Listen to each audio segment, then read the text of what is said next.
byamaze guhindura isura. Umuriro wongeye kwaka hagati y'u Rwanda na Repubulika Iharanira Demokarasi ya Kongo, ibihugu bisanzwe bituranye rwagati mu mutima wa Afurika, ibihugu n'ubundi bidasanzwe bibanye neza, ariko noneho kuri ino nshuro byamaze gufata indi ntera. Umubano wabyo wongeye kumenekamo agapetrol, harongera haragurumana ku buryo isi yose yongeye kubona neza ko kubana neza kw'ibi bihugu biri kure cyane nk'izuba. Ni nyuma y'uko abaperezida b'ibi bihugu byombi bongeye guhurira i Buruseli mu Bubiligi mu nama izwi nka Global Gateway Forum y'uyu mwaka w'ibihumbi 2025 igamije kongera imikoranire myiza hagati y'ibihugu hagamijwe guhangana n'ibibazo byugarije isi muri rusange. Perezida Paul Kagame na Perezida Felix Antoine Tshisekedi wa Repubulika Iharanira Demokarasi ya Kongo bahuriye muri iyi nama ibintu bibi bicika ku isi hose, nyuma y'uko Perezida Felix Antoine Tshisekedi we yari yararahiye akirenga akavuga ko atakwicara ku meza amwe na Perezida Paul Kagame kereka gusa ngo bahuriye mu bwami bw'ijuru. Ubwo bwami rero yakomeje kubona butinze yigira nk'aho atigeze abivuga. Ni inama bahuriyemo aba bombi, umuriro wongera kwaka nyuma y'uko Perezida Felix Antoine Tshisekedi wa Repubulika Iharanira Demokarasi ya Kongo imbere y'abaperezida bagenzi be n'isi yose yongeye kwibasira u Rwanda na Kagame agaragaza ko ari bo ntandaro y'ikibazo cy'umwuka mubi uri mu karere ka Afurika y'Iburasirazuba by'umwihariko mu gihugu cye. Ariko Perezida Paul Kagame nawe ntiyaripfanye, yahise amusubirizaho adaciye ku ruhande. Ibaza ariko inama yarangiye maze Perezida Paul Kagame akanyarukira kuri X yahoze yitwa Twitter akandika interuro ngufi iri mu Cyongereza avuga ngo uwavuga byinshi ku kintu cy'ikigunguru cyangwa se ikigoma kiri aho kirimo ubusa nawe ubwe yaba afite ikibazo gikomeye cyane. Ati ni byiza kureka icyo kigunguru kirimo ubusa cyangwa se ukagihunga. Amagambo arimo uburakari ya Perezida Paul Kagame anajyana n'uko ubwe yivugiye ko atagirana deal n'abantu batari seriye nka Felix Antoine Tshisekedi bihinduka nk'ikirere cya Afurika. Byagenze bite mu nama yabereye mu Bubiligi? Ni ibiki Tshisekedi yavugiye yo ku Rwanda byatumye Perezida Paul Kagame yandika amagambo nk'aya akomeye, nyuma y'uko yagiye yihanganira Perezida wa Kongo inshuro nyinshi agenda avuga ibyo yishakiye ku Rwanda, none uyu munsi akaba yanze kumwihanganira nawe akamwita ikigunguru kiri aho kirimo ubusa kirimo gitera urusaku gutyo gusa. Muri iki kiganiro hakubiyemo amagambo aba bombi bavugiye i Buruseli mu Bubiligi mu nama ya Global Gateway. Amagambo yabaye intandaro y'ibi byose akaba amagambo twagenekereje twashyira mu rurimi rw'Ikinyarwanda kugira ngo twese tubashe kubyumva mu buryo butworoheye cyane. Nkurarikiye gusoza ikiganiro cya none kuko ibintu byamaze gufata indi ntera. Ariko kandi muhaye ikaze, niba ari ubwa mbere wari wisanzwe uri umuyoboro mugari w'ibyegeranyo mu Rwanda, icyo usabwa ni ugukanda subscribe ugafungura inzogera kugira ngo ukomeze gutungurwa no gusobanukirwa na byinshi cyane bimeze nk'ibicanganye kuri iyi si nzima dutuye. Ndi Aime Christian. Ikaze. Abana ibihumbi 385 nibo bavuka buri munsi, ubwo umwaka ujya kurangira havutse abana miliyoni 140. Muri aba bose nta wawe urimo, atari uko utabishaka ahubwo ku mpamvu zitandukanye nawe utikururiye kandi guheka nawe byakubera. Gusa nkufitiye inkuru nziza, nawe ubu wakwiyongera kuri benshi bari barabuze urubyaro ariko ubu bikaba byarakunze babikisha ubuvuzi bakuye mu kigo Ireme ry'Ibimera ahari Furaha ya Familia ifasha abagize ibibazo byo kubura urubyaro kuva ku mezi 6 kugera ku myaka 15 biturutse ku mpamvu zitandukanye muganga banza kumenya. Ku bagabo bagira ingorane mu mabanga y'abashakanye, kugira intanganye kandi zibihuha zacitse amazi, ariko kandi ibibazo bya infection ku bagabo n'abagore byose biravugwa kandi neza. Ibyerekeye imihango byose birakira, ngaho utandukana n'ibibazo by'umugongo udakira, kuribwa mu kiziba cy'inda n'ibindi. Sezera ibibazo by'inzoka ya amibe yageze ku cyiciro cya 3 igutera kurwara hemorrhoid yewe n'izindi nzoka zose zo mu nda. Kureka ibiyobyabwenge byarananiranye, humura turagufasha kureka ibyakubase byose mu gihe gito, biba inzoga cyangwa itabi ry'ubwoko bwose. Uraduhamagara cyangwa utwandikire kuri 078 40 36 17 cyangwa 078 76 044 2. Uretse ko wanadusanga kuri 072 70 36 174.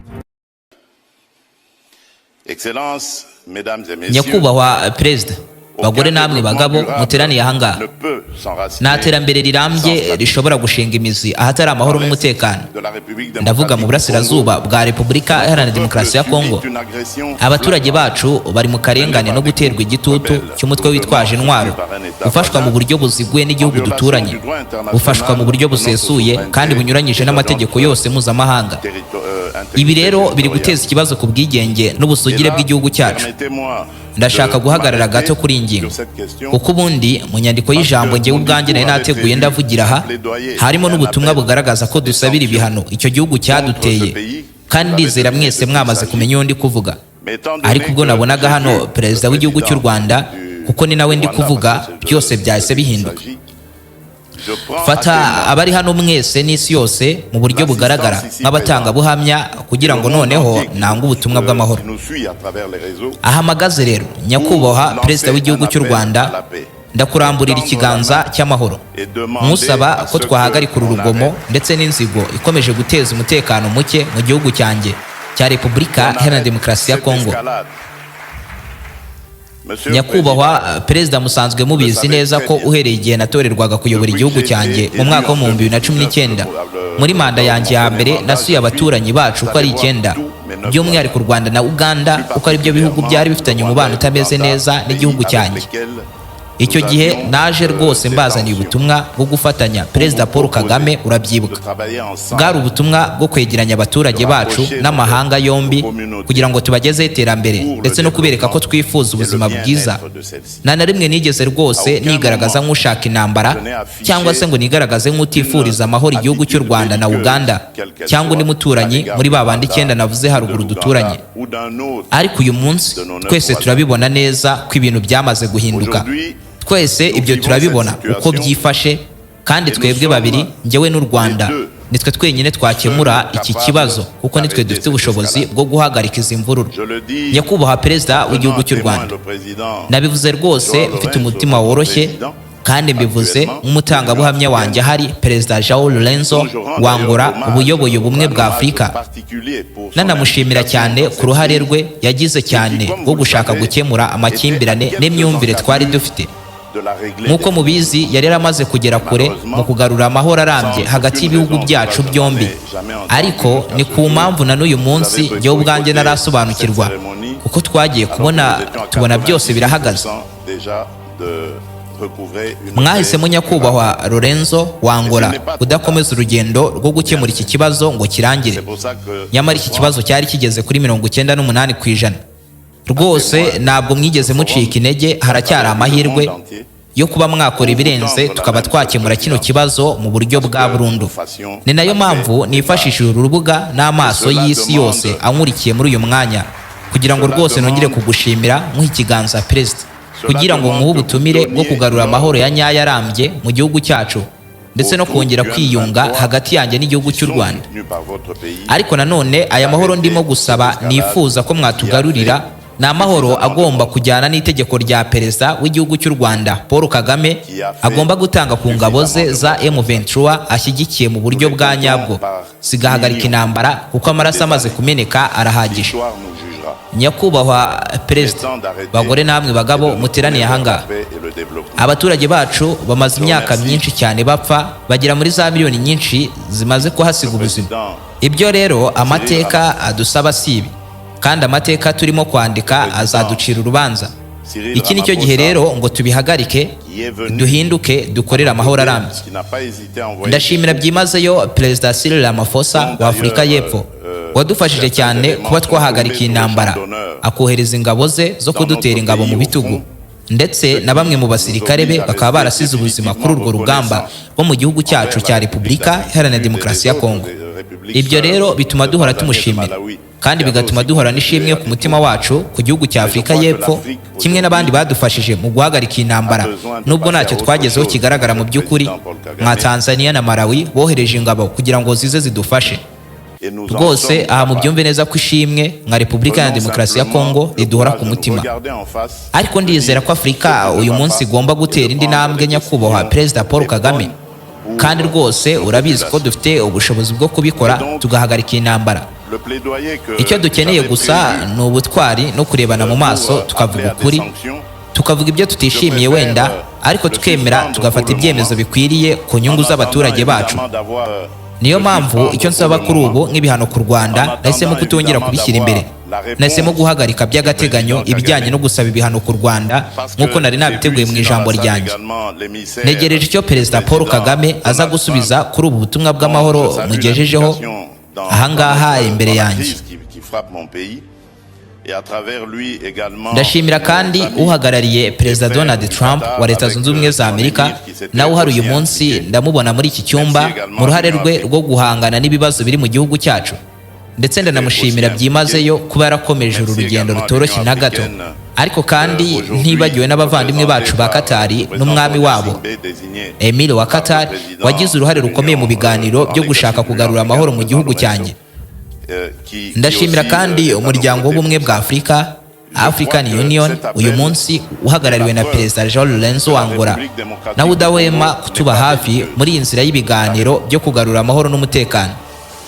Ndizera ko ubutumwa bwanjye bwerekana neza ko Repubulika Iharanira Demokarasi ya Kongo itarangwa n'intambara kandi idashyize imbere imirwano, ahubwo ko twe dushaka amahoro, ariko amahoro ya nyayo azana umutekano n'iterambere muri aka akarere k'ibiyaga bigari kadafite aho gahuriye rwose n'utundi duce tw'ahandi mu isi kubera ibibazo bijyanye n'ubukungu n'ibibazo by'intambara bihahora.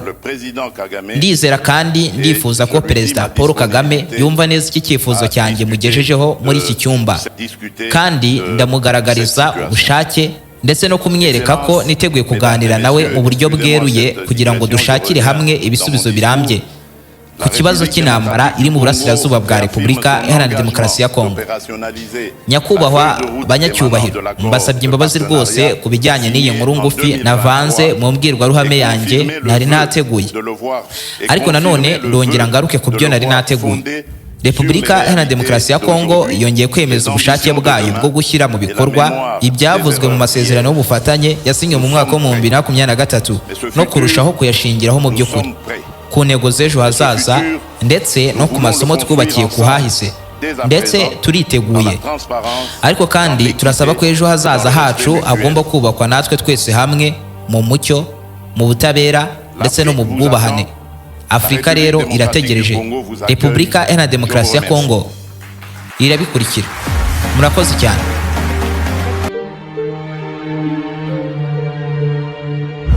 Nyuma y'ibyo, Perezida Paul Kagame w'u Rwanda wibasiwe cyane na mugenzi we wa Kongo muri iyi nama, nawe igihe cye cyaje kugera agira icyo avuga imbere ya bagenzi be b'abategetsi b'ibihugu ndetse n'imbere y'isi yose muri rusange.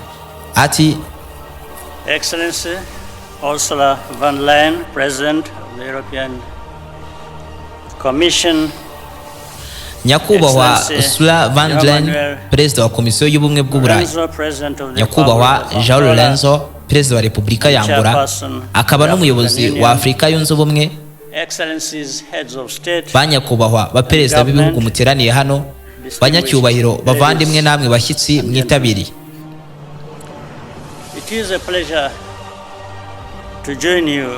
Ni iby'agaciro kenshi cyane kuba ndi kumwe namwe uyu munsi. Iyi nama yerekanye akamaro kayo kandi mu gihe gito cyane irahuza ibitekerezo n'imari ndetse ikabihindura ishoramari rifatika.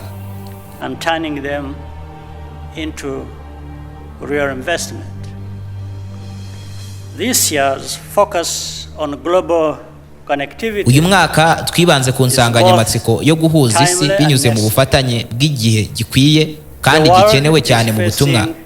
Isi irimo ihangana n'impinduka za politiki n'ubukungu zituma ibintu twizeraga ku ihuriro mpuzamahanga bisuzumwa bundi bushya.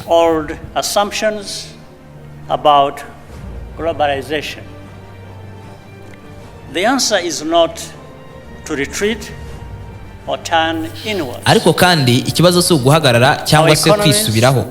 Ubukungu n'umutekano byacu bifitanye isano itabasha gusubirwaho.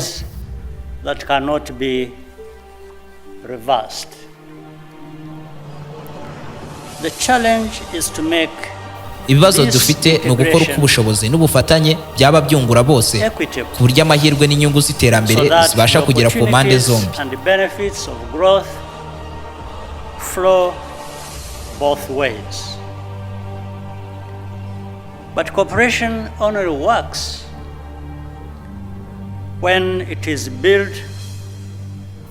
Ariko noneho ubufatanye bukora neza iyo bwubakiye ku musingi ukwiye. Nicyo gituma turi hano. Duhari kugira ngo tuganire ku bufatanye, nyamara ijambo ubufatanye risa nk'iryifashishwa mu buryo bugiye butandukanye. Aho bamwe kuri ubu ubufatanye buvuga gutegeka cyangwa se gushyiraho amabwiriza, kandi bikavuga ko nyine ubwo tugomba kugendera ku mategeko cyangwa se ayo mabwiriza baba batugeneye. ubumwe bwa Afurika bwerekana ko bene ubwo bufatanye budatana bugomba kuzana impinduka zikenewe. we need. A good partnership does not create dependency. Ubufatanye bwiza ntibukora gusa ku bijyanye n'ubukene cyangwa se ubusumbane buhoro buhoro, ahubwo bugomba kujyana no gukorana agaciro. A true and lasting Niba koko mushaka partnership gukorana must n'umugabane begin wa Afurika, ubufatanye nyabwo kandi burambye bugomba kuba bungana, bukubiyemo kwizerana no gusararanganya ibyago, for Africa. ndetse bikanajyana no The gusararanganya inyungu. priorities are clear. Ku ruhande rwa Afurika ibyo duharanira We need birasobanutse. infrastructure, Dukeneye ibikorwa technology, remezo, ikoranabuhanga n'inganda bizadufasha guharanira ndetse no gukomeza guhangana ku isoko mpuzamahanga. The opportunity is equally evident. Ku ruhande rw'i Burayi amahirwe nayo Africa arazwi. offers a growing market, Afurika ifite isoko rikuru kandi rikomeza kugenda rikura buri munsi. and the natural resources Dufite impano n'ubukungu karemano essential for the bikenewe cyane mu bijyanye n'impinduramatwara digital cyangwa se mu transformation. gukomeza kujyanisha n'ikoranabuhanga. Our interests are aligned Ariko inyungu zacu rero navuga ko zihuye. to turn Ibi rero nibyo them bihe into bikwiye byo sustained guhindura iterambere rihoraho kandi rikarushaho kugenda rizamuka. This is Nibyo rero navuga ko precisely bikenewe na buri wese muri iyi nama. what the Global Nibyo Gateway bijyana neza na gahunda ya can make Global Gateway possible if we ishobora kugerwaho remain niba koko consistent dukomeje kugira umwete and pragmatic. ndetse no kuba abantu b'ukuri kandi bakomeje There are kubaka ibikorwa already bifatika compelling ku bijyanye n'ibyifuzo. examples on the continent. In Kigali, BioNTech's first Hari ingero zihamye ku mugabane wa Afurika nk'i Kigali. Ubu hari kubakwa uruganda rwa mbere ku mugabane wa Afurika rwo gukora inkingo za mRNA kuva ku itangiriro kugeza ku musaruro wa BioNTech, bifashijwe n'umuryango w'ubumwe bw'Uburayi binyuze kandi mu mushinga wa Team Europe. for regional vaccine production. Uyu mushinga ni intambwe ikomeye cyane mu gutegura uruganda rw'inkingo ku rwego rw'akarere ruzagabanya cyane kuba Afurika yakomeza kwishingikiriza ku byo yinjiza mu buryo bw'inkingo, bityo rero runateza imbere ubushobozi bwacu bwo guhangana n'icyerekezo cyose cyiza cy'ahazaza mu gihe kiri imbere. Rukaba rero ari urugero rwiza rw'ubufatanye bwunguka ku mpande zombi, ruzahindura byinshi kandi bigakomeza kurengera ibihugu byose atari ku gihugu kimwe gusa. Kugira ngo iyi ntera ikomeze kandi inyungu zibashe kwiyongera zinagere kuri bose, ibiribwa by'ishoramari bigomba gukomeza gushishikarizwa kugerezwa mu bihugu byose, hakanatezwa imbere uburyo bw'imibereho y'abaturage mu karere. Akaba ari urwo rwego rero Global Gateway irakomeza guteza imbere ibikorwa nk'ibi. Turakomeza gushimira rwose umuryango w'ubumwe bw'Uburayi kuba umuyobozi mwiza muri iyi gahunda. Akazi katangiye kagomba gukomeza guteza imbere abaturage kandi tukazagera kure ku ntera nziza. U Rwanda narwo ruzakomeza gukora ibishoboka byose kugira ngo izi ngamba zizagere ku ngaruka zifatika. Nkaba nshaka gusoza rero nshima cyane Perezida Cyril Ramaphosa wa Afurika y'Epfo wavuze ko byiyumviro bye yifitemo ubwo yagarukaga ku bijyanye n'uyu mwanya. Ndasubiramo ko rwose bamwe muri twebwe n'abo twasize hariya nabo bagize imyumvire cyangwa se twese twiyumva mu buryo bumwe. Twumvise imbaraga nziza zishamikiye ku bucuruzi n'ishoramari, amahoro no kubyerekeye imbaraga. Rwose ndabereka ko uyu munsi natwe ari byo dushamikiyeho. Murakoze cyane. Ngaye nguko. Niba ari ubwa mbere wari wisanzwe kuri umuyoboro mugari w'ibyegeranyo mu Rwanda, icyo usabwa ni ugukanda subscribe ugafungura inzogera kugira ngo ukomeze gutungurwa no gusobanukirwa na byinshi cyane bimeze nk'ibicanganye kuri iyi si nzima dutuye. Ndi Aime Christian. Naho gutaha.